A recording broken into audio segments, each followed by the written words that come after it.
Oh, so you're junior fire, and what else do you have planned? So this Friday, we're going to Nickel Plate Nordic Center in Apex, and we're going snowshoeing. Wow, snowshoeing. Cool. That's amazing. That's something I've never done. I've always wanted to try it. And do you have all the snowshoes? We, in our PE department, we have 8 pairs, but we're gonna rent the rest for the students up there, so they got enough equipment for us, so. I saw in the store, actually just on the weekend, they have those plastic ones now, not Yeah. the traditional, like the ones I see you have a couple there. Yeah. Those, would you learn how to make them in this class? So those ones actually there were a project we built with the class last year. So Oh, we actually, as a class, everyone built, we used PVC pipe, yeah. and we made snowshoes as a class and tried them out. So we were able to go for a short afternoon. They started falling apart a little bit, but we had some fun. Right on. So it's kind of survival skills that you're learning in class? That and just kind of like just outdoor skills when we do Outdoor those. skills? Oh, yeah. Maybe actually 3 of my younger brothers went to Monashi Mountains when they were in the survival class, and they stayed up the mountains for a week. They were dropped off and let loose on the mountain for a whole solid week, and they were taught how to eat grasshoppers and ants, certain ants that you're allowed to eat, and they always talked about that when they were about your age, and it helped them still today, their skills that they learn, and to be grateful for what you have. And it's just amazing to me. I always remember them coming back home and saying, I ate 10 grasshoppers. And I was like, what? So to me, that's just amazing. So will you learn about those kinds of things here, about survival foods out on the land? A little bit, and like we'll have a year-end camping trip, and also kind of like with the cultures and traditions here, like we take the class out and we join with the elementary kids and we show them about like the steepland digging, and we go out and do that as a class. Well, I guess this year I'll be coming out with the root diggers when Helen was telling me that when we go out and gather roots this year that I'll be going with everyone. So I'm looking forward to that. So the other thing is, that's an idea, you could make root digging sticks. We did. Last year we did as well. So Oh. as a class, every student made a root digging stick, and then we ended up giving them to Helen so that she could use them with the elementary schools in the community. What? So we'll be doing that again. That's so awesome. That's so cool. Yeah, because the first Yeah, one it's you like had. my first one you root made, digging you stick got is that actually in the back corner there. A little metal rod what on the did you wall. make it out of? Steel rod. So we took the students to the metal shop. We learned a little bit about welding. So Oh, nice. we created digging sticks similar to this one as a class.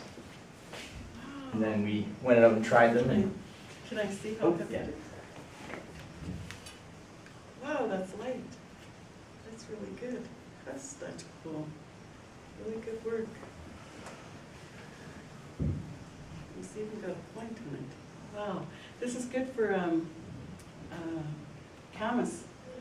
The camas down in Egrada, I go down digging camas. Do you all know what camas is? No? It's one of our roots, and it can grow as small as this or as big as your fist. And when I first started eating it, I didn't like it because it tastes kind of oily. And I was like, wow, this is gross. But through ceremony and eating it, I grew to like it. And now I go out and dig it, and I really, if I don't get to go, I get sad. So, but it grows about this deep in the ground. It's not like the speetlum, which grows on top. Yes? How would you prepare it? The camas, you can, what I do with some of it is I slice it up and just dry it. And I think I might have enough. The next time I come to school, I'll bring you all a sample taste of it. But they also, you can put it in the fridge or the freezer and freeze it, and you cook it just like the speetlum. But I like mine dried, and I sit and watch TV, and I'll just eat them, like, when it's cut up, I just eat it like potato chips. So, instead of potato chips, it's actually better for you. My late mother used to tell us that your DNA is encoded with the memories of our food. And I also learned from a Mayan medicine man who was at a workshop that I attended, and he talked about how our people have to eat more of our foods because we're from the land, that we have to, that's why people are getting more sick with diabetes and heart attacks and other illnesses, is that we're not eating our traditional foods. And he said that our DNA is actually encoded with those memories, and that we have to be aware of that and to eat more fish, to eat more deer meat, and even buffalo meat. So he said that our people weren't, what's that word when you don't eat meat? Vegetarian. Yeah, vegetarian. Our people weren't vegetarians, that we did eat fish and we did eat meat. So you have to remember that your DNA is actually encoded with that. And I was talking with one of the technicians at the ONA Fisheries Department, and they did some research on salmon. I didn't even know this. And they said one of the discoveries they made was that some of our DNA and salmon DNA are similar. And so I was like, what? Isn't that amazing? Because that really says that we're from the land. That, like the Okanagan song, how many of you know the Okanagan song? Yeah, that says that we're from the land and that our land is beautiful. And so that's exactly, it's a scientific fact now. And it was before, but now it's even more proven that our people are from the land.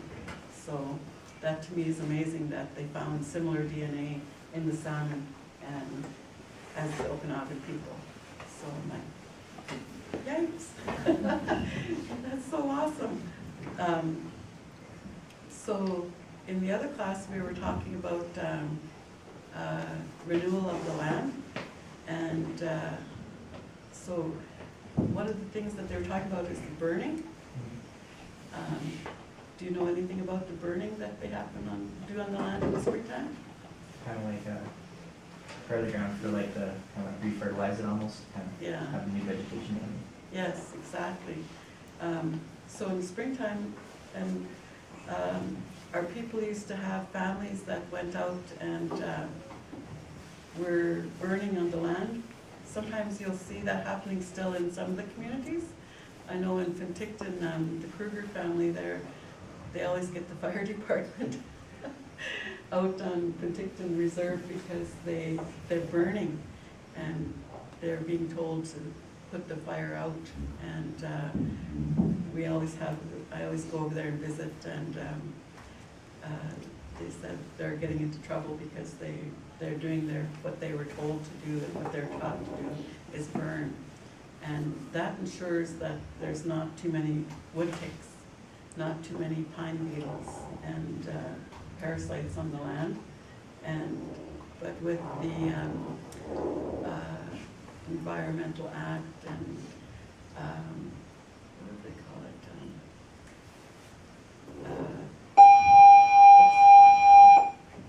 We're okay.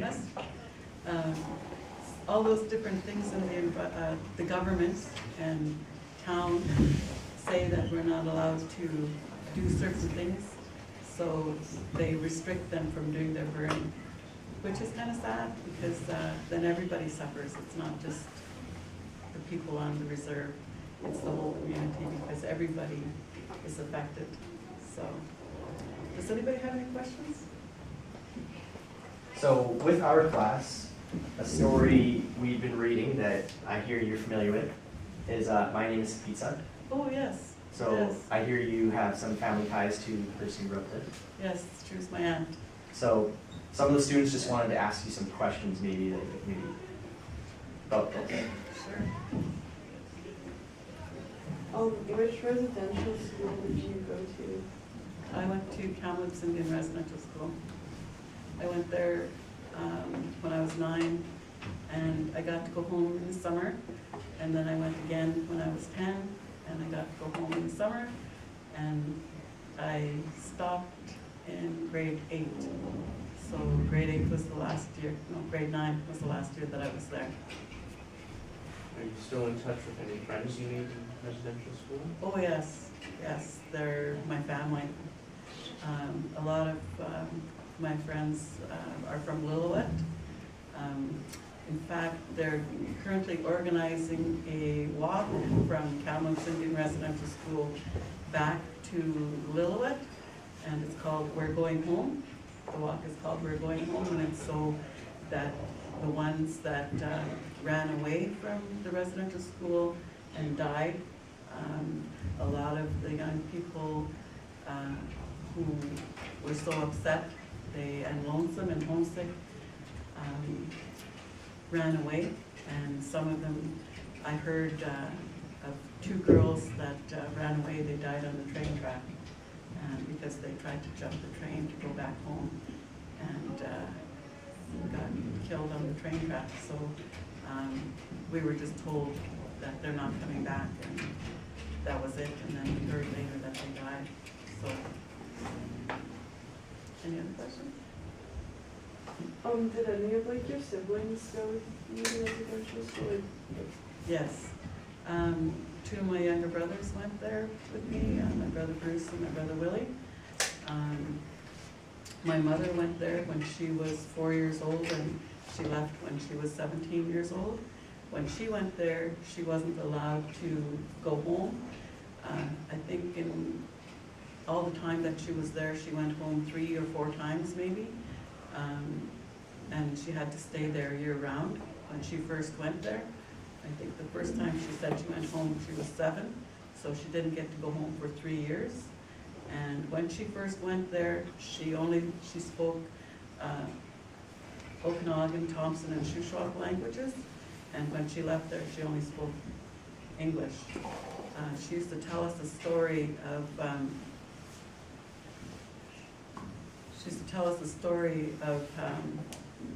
kneeling down, being told to kneel down, and because she was asking to go to the bathroom, and the nun whipped her and made her kneel in sand the whole night. And she said she was 4 years old, and she was kneeling in sand, and she had scars on her knees all her life because of that sand in her knees. And she didn't tell us that story until she was in her 50s, before she could even talk about it.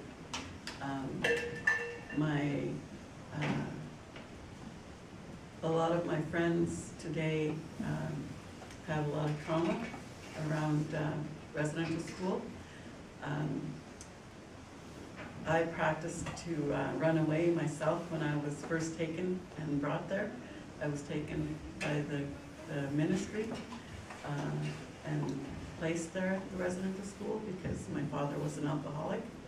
And he went to boarding school also in the Northwest Territories. My father is from Yellowknife, and up there they didn't have residential schools as much, but they had boarding schools where they took the children and put them in the boarding school, and they didn't get to go home either. So I'm like 3rd generation. Did you have a question, or you're just stretching? Just stretching? I think so. So most of my family, my aunties and uncles all went there. And Colchana and Douglas Lake, the people there say we're 100% affected by residential school because there are very few fluent speakers left. And there are not many family systems left. So I know a lot of our communities are the same way. There's different residential schools. One of my uncles went to Mission Residential School, which is down Chilliwack area, Abbotsford around there. He went to Mission Residential School, and they took him when he was I think also 4 years old, and he's the youngest in my mom's family, and he never left until he was 21. And because it was so far away, my grandparents never got to visit him. And back then, there weren't vehicles and cars that he can drive to go visit. So my uncle was taken and didn't get to see his family. So it's something, and I personally went to, when my uncle went to court, he pressed charges against the priest for hurting him. And there were 18 men that were pressing charges against the priest at Mission Residential School. And when we finished the court case 3 years later, 6 of the men committed suicide. So I was a witness to my uncle and to these men. I listened to their stories about what that priest did to them. So it was really sad and extremely disturbing to hear